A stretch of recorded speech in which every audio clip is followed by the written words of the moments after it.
आणि यानंतर थेट जाणार आहोत दीपक केसरकरांची पत्रकार परिषद. नोकऱ्या देणारं हिंदुत्व आहे आणि जर आदित्य ठाकरे सातत्याने नोकऱ्या देण्याबद्दल बोलत असाल तर 25 वर्ष तुमच्या ताब्यामध्ये मुंबई होती. मुंबईचं सिस्टर सिटी स्टुटगार्ट होती.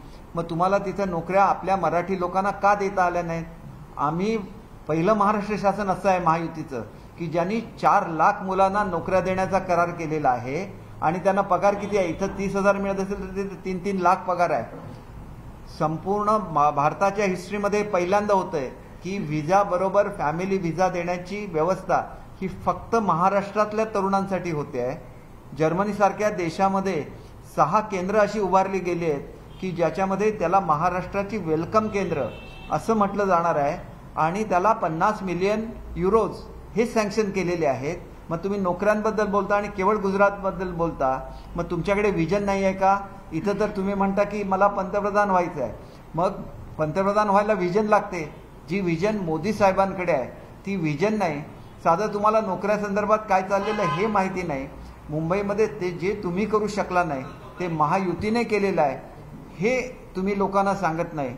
आणि म्हणून एक प्रश्न विशेषतः सांगायचा आहे की हिंदुत्व ही एक विचारसरणी आहे आणि ती सोडलेली असेल तर मुंबईच्या जनतेला स्पष्टपणे सांगितलं पाहिजे की आम्ही ठराविक प्रवृत्ती आमच्या ज्या प्रचाराला येतात त्यांच्याबरोबर आमची युती झालेली आहे.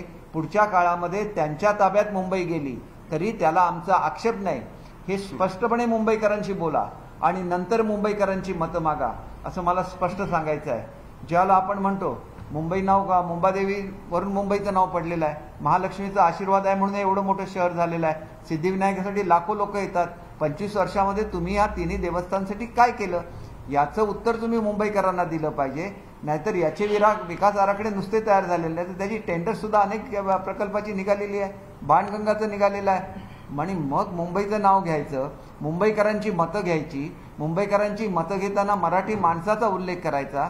आता ज्या 4 लाख नोकऱ्या होणार आहेत या एका वर्षामध्ये सुद्धा 4 लाख लोक गेली तर त्यांना ऍक्सेप्ट करायची तयारी ही जर्मनीमधल्या बेटन न्यूटनबर्गची आहे. मग आम्ही हे का करू शकलो? तुम्ही का करू शकला नाही? नोकऱ्यांचा प्रश्न का सोडवू शकला नाही?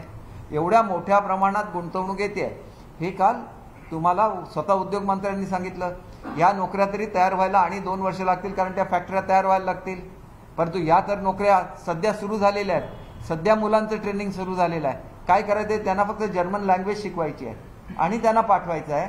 आणि मग रोजगाराचा प्रश्न जर मुंबईतला सुटत असेल मग त्याचा उल्लेख तुम्ही का करत नाही? हिंदुत्व तुम्ही सोडलेलं असेल तर त्याच्याबद्दल तुम्ही का बोलत नाही? एक छोटासा ब्रेक घेऊन लगेचच परततोय. पाहत राहा न्यूज 18 लोकमत.